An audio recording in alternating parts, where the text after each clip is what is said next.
Hey, what's up, killers? It is your final girl Mel coming at you from My Killer Podcast. And today, me and Born to Be Rad did a collaboration video on 10 of the most misleading VHS cover arts in horror. Stay tuned for our picks.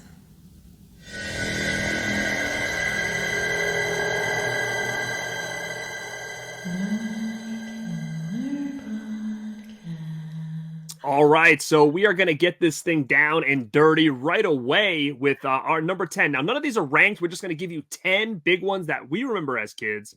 And I think it's really cool to start off with one of the big three franchises, at least to me. I know you're not the biggest Friday the 13th fan over there, but me, it's Nope. honestly like my favorite of the big three. And I know you find that kind of surprising. I'm surprised by that. I'm 100% surprised by that. I don't know why, but It's your least out of the big three? yeah. Why though? I don't know. Jason is just not fun. I don't I know. just feel Maybe it's like because I saw Halloween first, and then I felt like Jason was just like a ripoff of that, and then it made me mad. I don't Well, know. I guess in hindsight, it could be looked at as that because Halloween did I come mean, it first, and technically is, right? sure, When they sure, made the first Friday the 13th. right. They weren't expected to go this route of a hockey mask slasher, I guess. But Alright. You seem for like a me, Michael Myers guy to me. I like Michael Myers, but I think what it was is I feel like for me, I always felt like as the Halloween movies kind of kept going, to me it got less interesting. Like it felt like a lot more low budget. The Myers mask kept changing, and I wasn't really a huge fan of some of the later ones, and just didn't really feel the same. Like, I've kind of grown with four a little bit, but like I think the masks in part four and five, to me, he always looked kind of goofy looking, like a big doofus with the masks that they chose. So like I really couldn't take those two that serious for a long time. But one and two on Halloween, I absolutely love. But with Jason, they changed the mask and stuff, but I always felt like it was a progression, right? Like it was always like battle damage. Like every Friday 13th, he has more and more battle damage on his mask. And I always made it feel in my own head that it was like battle damage that came from the previous movie, which if you do kind of look at it, it does kind of make a little bit of sense. So Mhm. I was always a big Friday 13th guy because I feel like with those, they kind of got their formula down and they didn't change it. So a lot of people might be like, every Friday the 13th seems the same. I think that's what makes it kind of work for me is that they know what worked and they didn't really, It's fray from that. consistent. It was consistent in it. And I love things that take place in the woods. Like I love horror movies that take place in the woods or at a camp. Like I just really dig that. So when it comes to my first choice here is for Friday the 13th, part five, A New Beginning. Now, the reason I bring this one up is because the mask on the front of the box is a hockey mask, a goalie mask that's never in any of the Friday the 13th movies. And I remember when I saw this for the first time, I saw that mask and I was like, whoa, look at the mask they use here. This looks like one that I can buy right at the store. And, I got home and of course that mask wasn't used at all, number one. And number two, Jason wasn't even in this movie at all. It was like a copycat killer. So the whole thing was a big mess. And at this point, a lot of people just love all of that. They love the copycat killer stuff. They love the artwork on this thing, which is an amazing, amazing poster image and poster art. But at the time, I was actually very disappointed when I saw Friday the 13th Part 5 for the first time. Hmm. Now, do you have any recollection of that one, or do they all kind of blend to you? They all kind of blend together to me. I always kind of felt like that artwork was super generic just because, like you said, the mask was super clean. Yeah. It doesn't look like the other ones. It just has this like glow in the background. So it felt very generic to me. But yeah, the movies definitely just blend together. I couldn't tell you what happened in that one. it's it's actually the one with the hockey mask that's got the blue chevrons like on it. So that's how you always know it's the copycat because instead of red, it's blue. But yeah, they Oh. never yeah, so that's the way to know that it wasn't Jason, it was a guy named Roy. So but a pretty cool one. I think Roy. it's the sleaziest out of all of them. So you actually might watch that one and be like, "Oh, a lot of people this was kind of the black sheep in the Friday 13th franchise for a long time, but a lot of people now go back and are like, that's their favorite I because was gonna say, it is what a are you little trying to bit say? different. I'll like it or I something? think you'd Like, probably like it out of all of them because hmm. it is kind of got like a sleazy factor to it. And I think you might actually appreciate it maybe more than the other ones, even though it is not necessarily Jason in the movie, but I do feel like I um, need to go back and do like a whole series watch, but man, 100%. I don't really And want to. Corey Feldman's at the beginning of this one. Oh, he is? Yeah. Yeah, little It was Corey. 4 he was in, right? 4 was the big one. This one they brought Yeah, I him did back like at the that one. beginning just to do a quick scene, and then they got him out of there, and it shows him like older, so they didn't use him as the actor and stuff. So, but yeah, this was one of those covers that really intrigued me as a kid, and I was a little bit disappointed when I didn't see that mask. But with that being said, I did find the mask, a replica of the mask they used on the VHS tape, and I have that mask displayed with the VHS tape here at the house. So much Nice. of a wacko nerd I am when it comes to this stuff. So that is Buy that's everything. the that's the first one I wanted to talk about tonight, because it is one that I totally feel deserves to be on this list, because I know with Friday the 13th being such a big franchise, a lot of people watching this are going to really remember how much that affected them when it came to that VHS tape and that mask, and it's become iconic really at this point. So definitely the first one on my list. The next one on the list that we want to talk about is Sleepaway Camp 2. This cover is a hot mess just because the woman depicted on it isn't our lead actress in the movie. And she also has a backpack with some iconic items from other movies, such as Friday the 13th with the mask. But she also has Freddy Krueger's glove in the backpack, which I believe that is kind of depicted in the movie in one of the Hmm. scenes. Hmm. But it kind of leads you to believe that there's either these characters are going to be in the movie, or she's going to be running around with the hockey mask on and like slicing people up with Freddy Krueger's knife glove or Hmm. whatever. But that's not at all what happens in the movie, even though this is a great movie. This is one of my favorites of the franchise.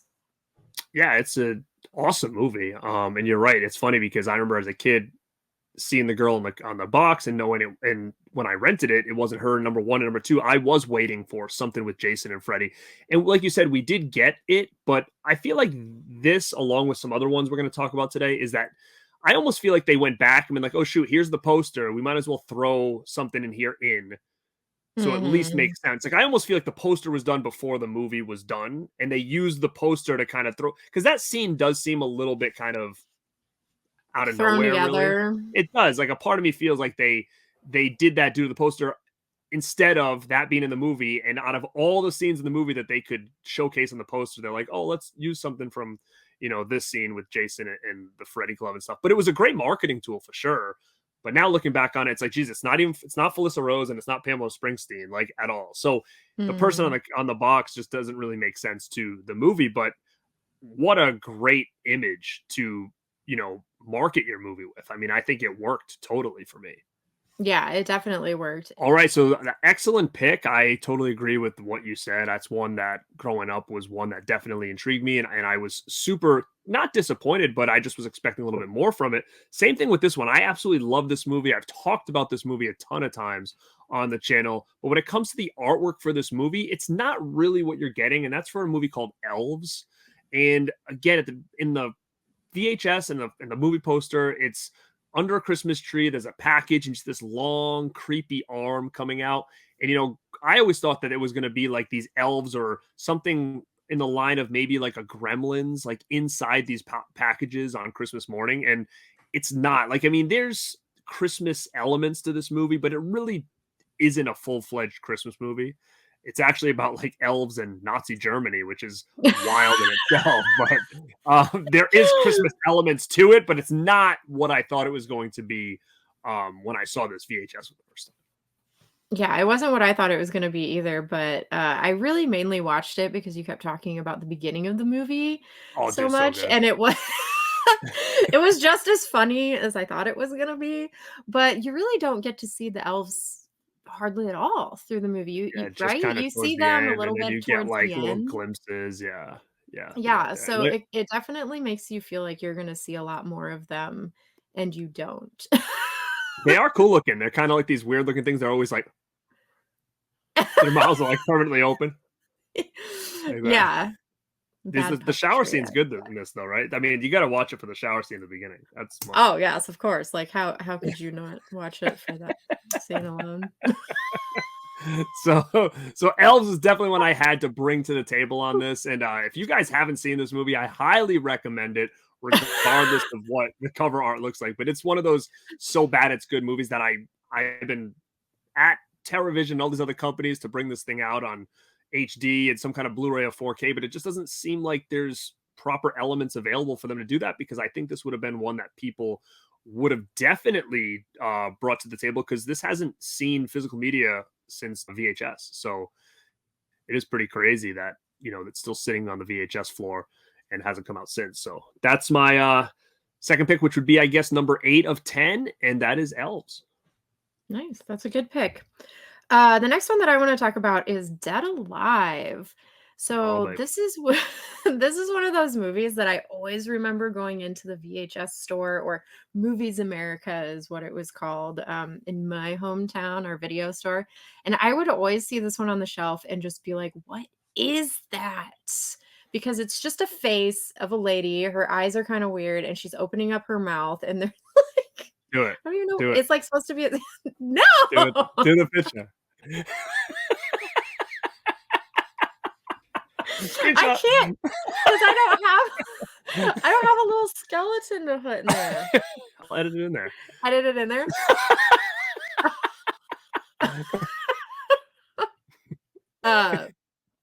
But yeah, that scene clearly doesn't happen in the movie. But when I was a kid, I was always like, man, I want to see that. And then, of course, my mom's stir was so gross. She was like, okay. And then we rented it and I watched it. And that movie is gruesome. It's very gory. She didn't open up the closet. Actually, I have it in here.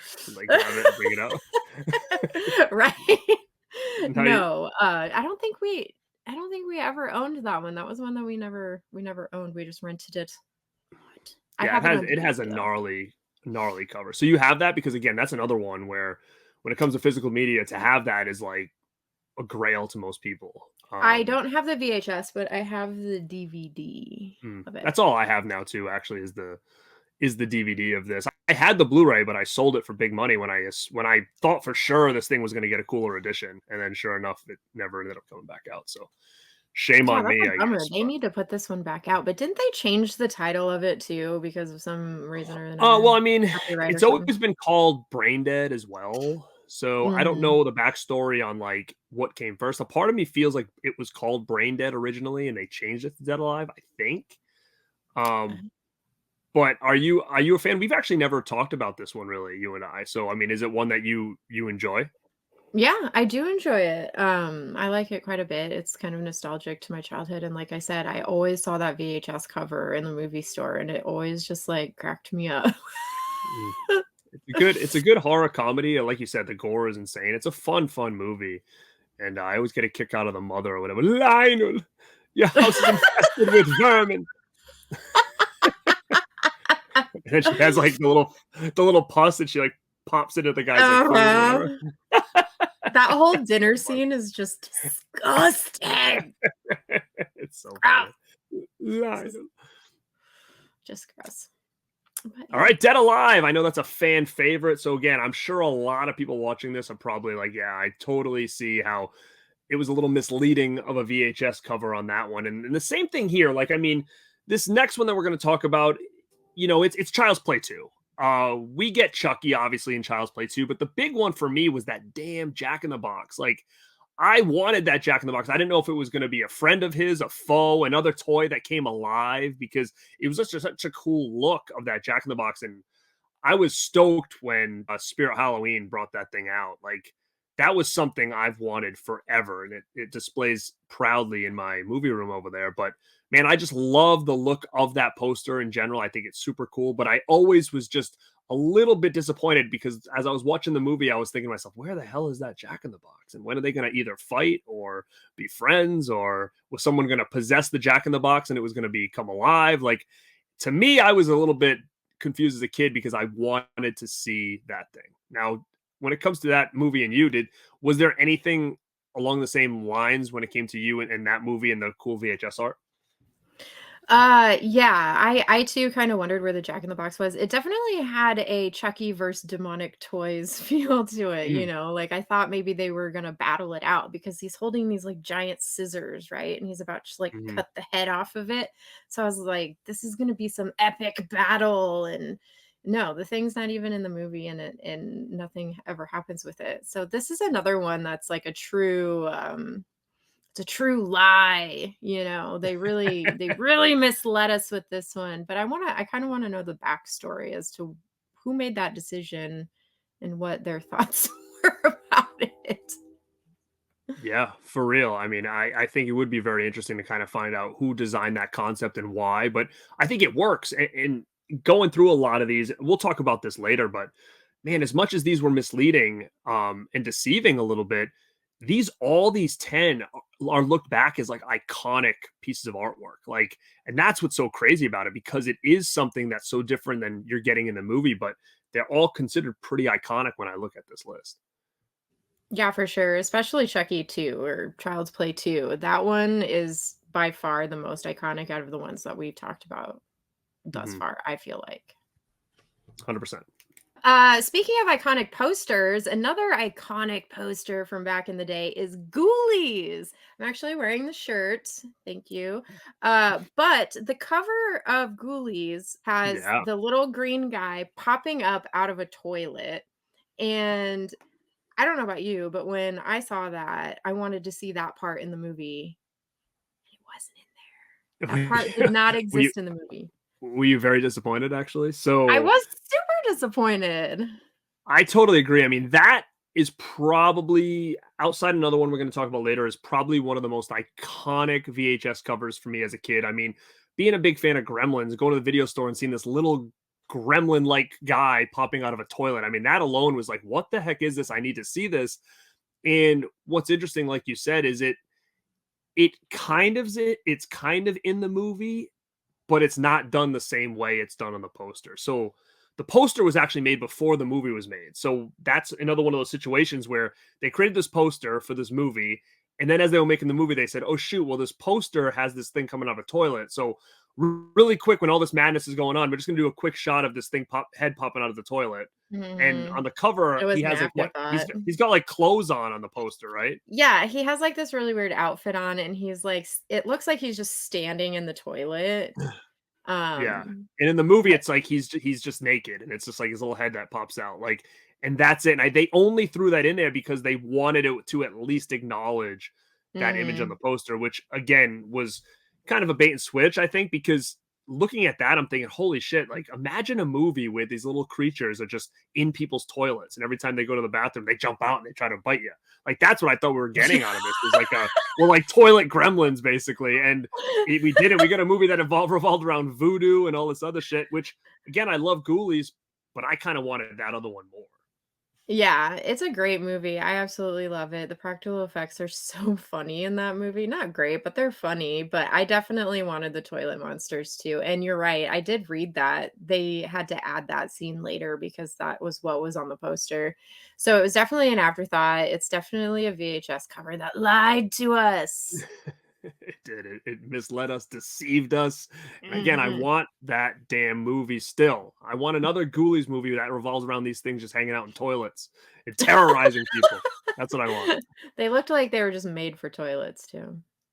Did you know there was another movie? I don't know the concept of it. I think we may have mentioned it when we did the Mini Monsters show on the Rad Pack Pod YouTube channel. So make sure you guys go sub to that. But we did a show on Mini Monsters, and there's actually a movie out there called Dingleberries, which is supposed to be kind of like a mini monster type movie. I've never seen it, but a part of me is like, is that the toilet monster movie I've always wanted? But I I don't know. I'm gonna do remember you guys talking about that one. it. So you haven't seen Dingleberries? Nope. I mean, geez, you Nope. do a show that's dedicated towards such bad movies. Why has no one brought this up yet? Maybe you should bring that up on the next one. That's actually a really good idea. Search it out first, because I don't know if how accessible it is. I just remember seeing a poster for it and being like, "Ooh, I like little monster movies. What is this?" Oh. Well, I'll watch it and I'll report back to you and let you know how good it All right, is. let me know. Um, Again, moving on to another iconic poster art and another one that, as a kid, this is probably the one outside of Ghoulies that made me want to check this movie out.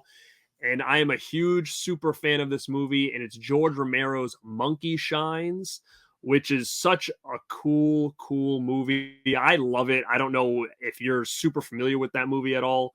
But the poster art is interesting because it's got like that clapper monkey. What was the name of that thing? Jolly I don't Monkey or something? Jolly Chimp, yeah, I think it was called.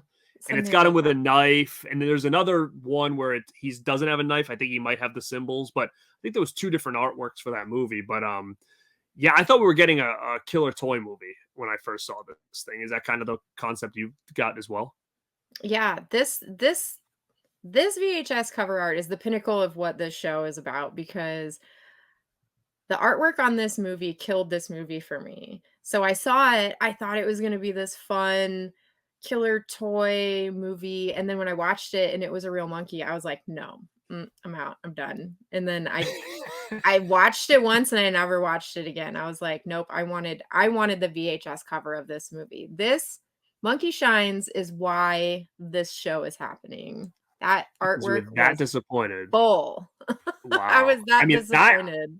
I still love Monkey Shines, but I mean, I get it. You're right. It was very misleading because, again, especially as a little kid and you heard about Chucky and you see all this stuff and you're like, oh my God, this is going to be another killer toy movie.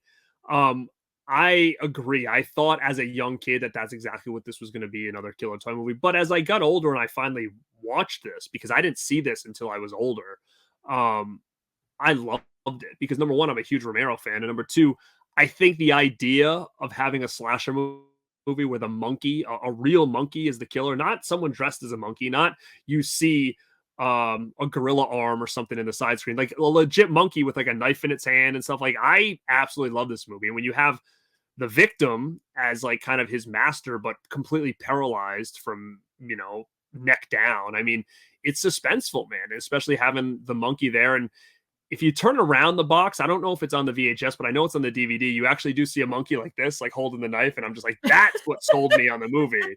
Is when I turn that around, I'm like, a real monkey swinging a knife? Okay, I want to see this too. I still want to see this. So, huge fan of Monkey Shines, but you're right. Like, that had to be on this list for sure. It's one of the most iconic movie posters with the most misleading, I think, poster art out there.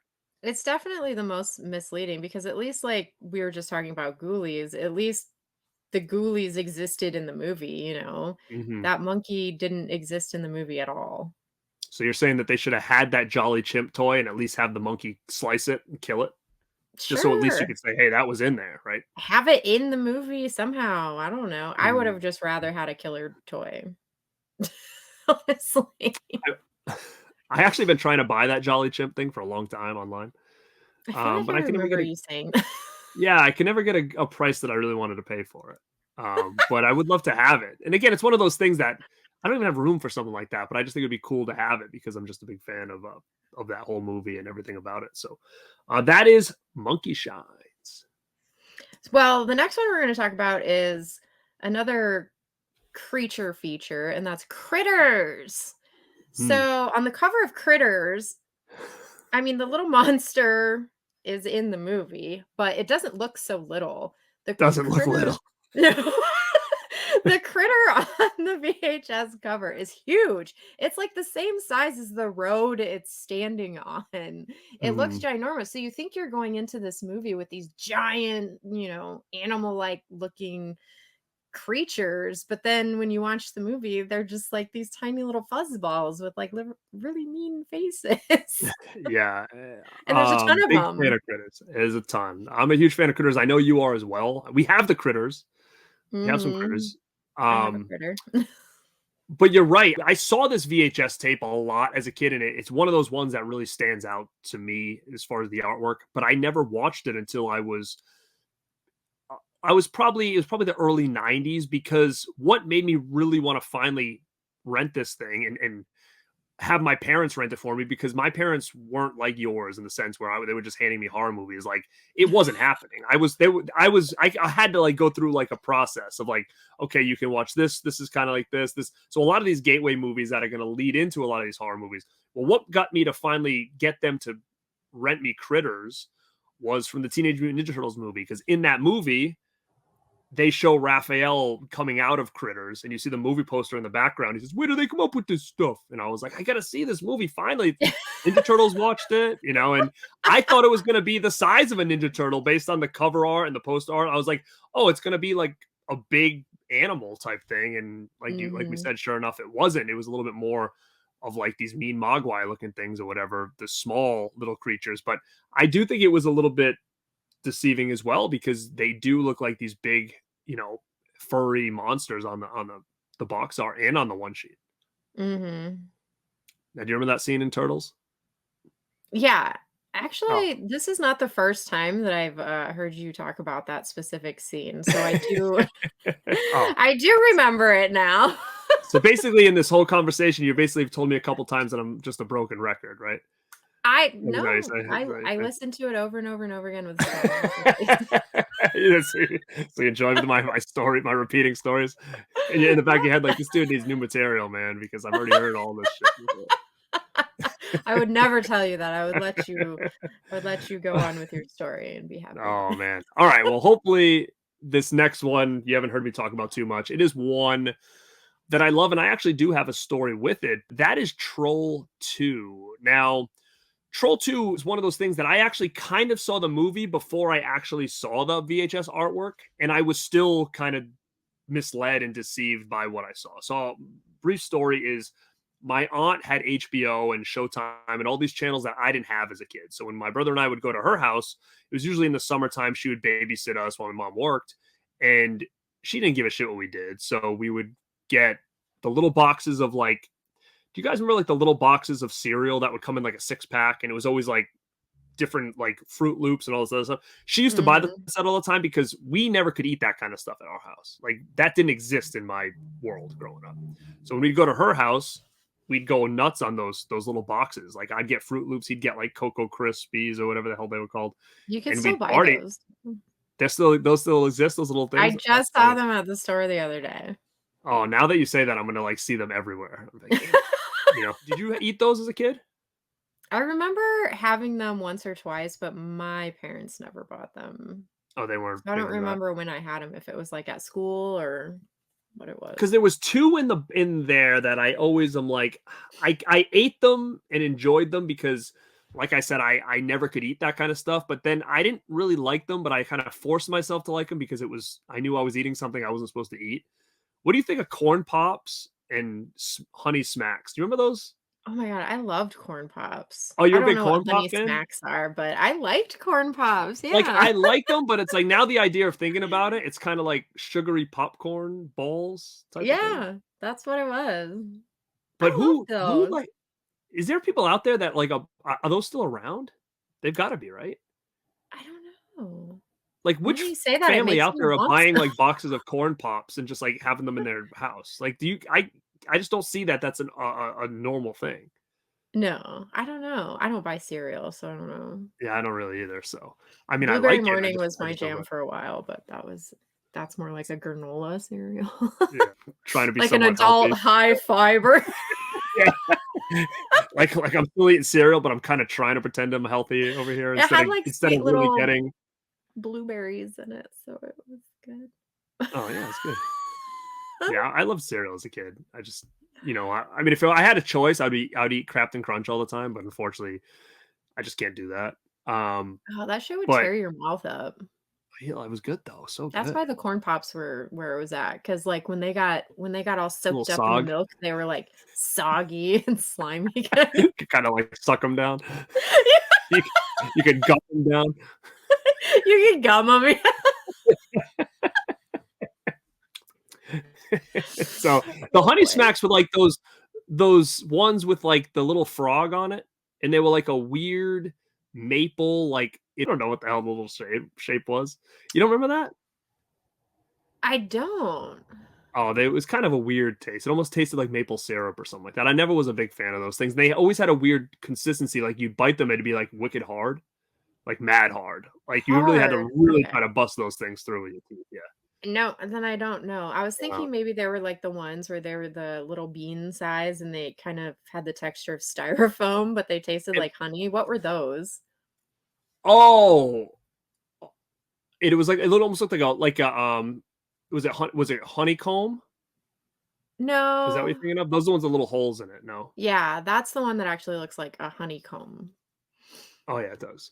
I don't know. Maybe it was sugar What am I smacks thinking and of? corn. I don't know. Maybe you're on the right track. These were like brown, like they were like a brown color. Yeah. I don't know. I'm saying like I don't think my description is that good. It's just like it was like a weird looking thing though. It wasn't like a Yeah, ball. they It were wasn't like weird a. looking.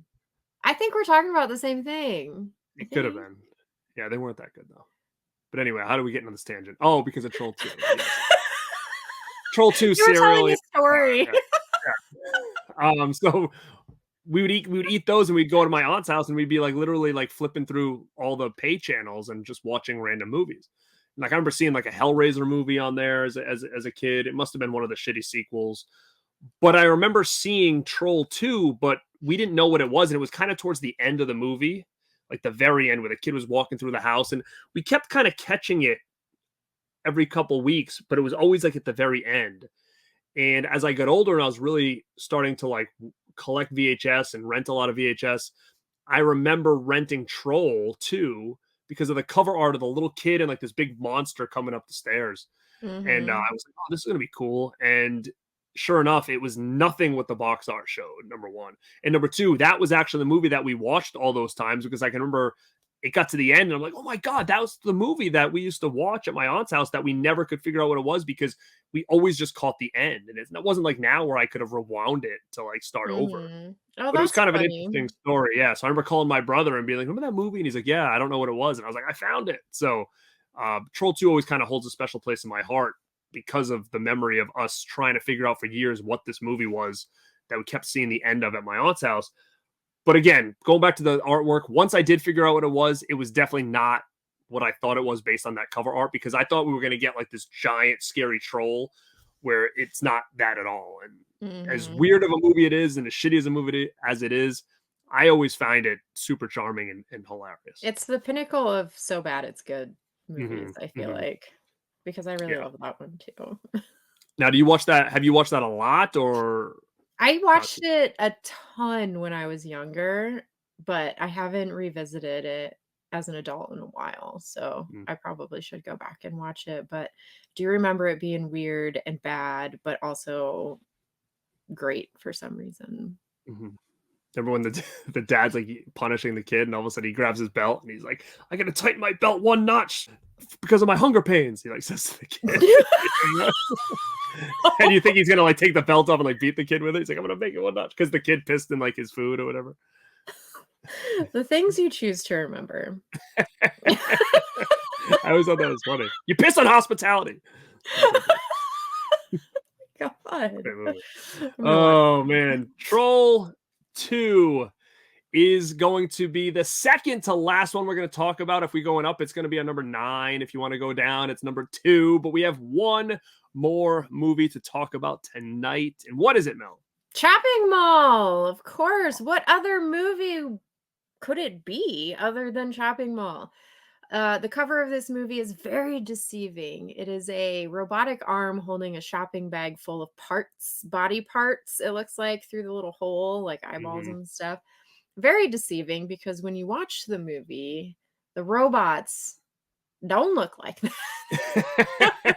No, they don't look like humans, that's for sure. They don't look like that at all. They're very rudimentary, simple, stereotypical kid toy looking robots that shoot laser out of their eye piece. Yeah. But the cover of the movie makes you feel like it's going to be some kind of, I don't know, Terminator style of robot where it has like almost a human like arm. Um, Mhm. and that's not at all what it was. Yeah, I always thought to myself, even with the name and the way the logo is, I'm always like, oh my god, this is going to be like a some kind of mall slasher movie where this guy's just like chopping people up in the mall and all this stuff. And it's not really what we got. We got, like we said, it's security robots that kind of go haywire, and it's definitely not what it may seem. But the poster art, like all the ones we talked about tonight, is iconic as hell, and it's such a cool looking image, and it's one that I would love to have like hanging on the wall because it is so iconic, and it's just such a rad image in itself. That again, I love Chopping Mall, but I kind of want to see that movie a little bit more Mhm. and kind of see what could have been if that is what we're getting, where this guy's slashing people throughout the mall with like a robotic arm and then walking around with all their body parts in his shopping bag or something like that and moving on to the next store and killing someone else. Yeah, that one seems more gory than the one that we Mm. got. for sure. Yeah. So those are 10 VHS movie artwork. I mean, or poster art or anything, but we're saying VHS because as kids going into those video stores, these are the images that we would see. And our brains just kind of come up with what these things could be about. And we finally got to watch them. We realized it was a little bit deceiving and misleading to what we actually got. And I thought this was a real cool topic. And I will give Mel full credit on the topic because she did talk about it. And I said, hey, that sounds like a great idea. Let's do it, because you know how we are on the channel. We love going back in time, talking about memories, talking about nostalgia. And what better way to do it is through horror and through the love of physical media.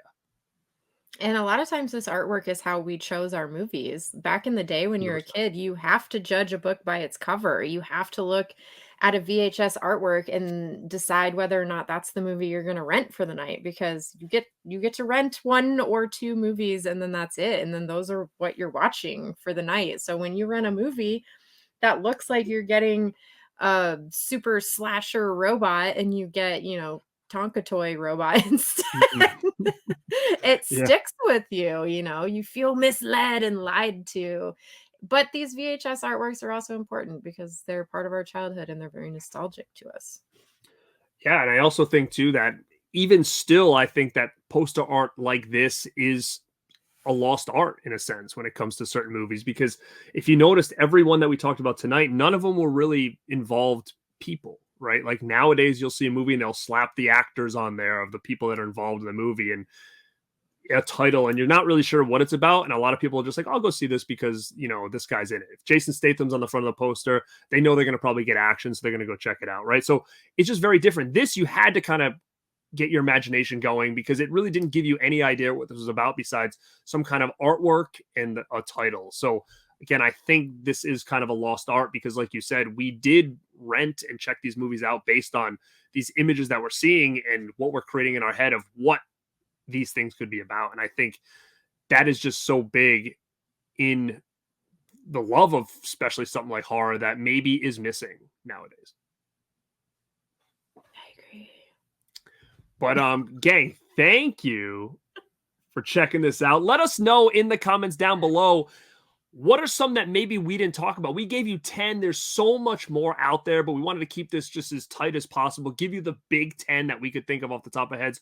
The ones that we really felt as kids misled us when we finally get to see this for the first time. But we want to know down below, name some other ones that maybe we didn't bring up tonight that affected you, that misled you, and that you feel like kind of lied to you. Yep, absolutely. I want to read those. And she'll answer you right in the back. You got to be quick. Mel will respond to every comment. I'd be hitting up them comments. But no, so before we bounce out of here, guys, make sure to tune in over to the podcast that we're part of. We're 2/3 of a podcast called the Rad Pack, and we do have a YouTube show where we do all of our episodes in video format, and that is at Rad Pack Pod. You can find us on YouTube, and we do have a video coming up. The next episode is going to be a versus battle, which is a segment that we do every now and then, and this one's going to be a tag team turmoil, talking about a couple spoof movies. So you guys want to head on over to the Rad Pack Pod on YouTube and come live with us. And that is going to be Wednesday. What is it? The 29th? The 29th, I think. The 29th of May. And we need a lot of participation from you guys. So definitely head over there, hit that reminder button, and join us on the 29th. It's going to be a good time. Hell yeah. It's always a good time with those verse battles. And I know. I'm excited for Hot Shots. I haven't watched those in so long. I know, me either. It's been a while. I actually might watch them now and be like, ooh, these weren't even that good. I don't remember. Oh no! I don't remember. As a kid, I loved them. I used to rent them religiously as a kid. Like I remember renting them multiple times, both of them. Yeah. So, but we will see. It's been probably about 15, 20 years since I probably watched them. So Same. We'll see how it goes. But this is Garrett from Born to Be Rad signing off. Mel from My Killer Podcast. Go subscribe to her. Like always, stay rad. Stay killer.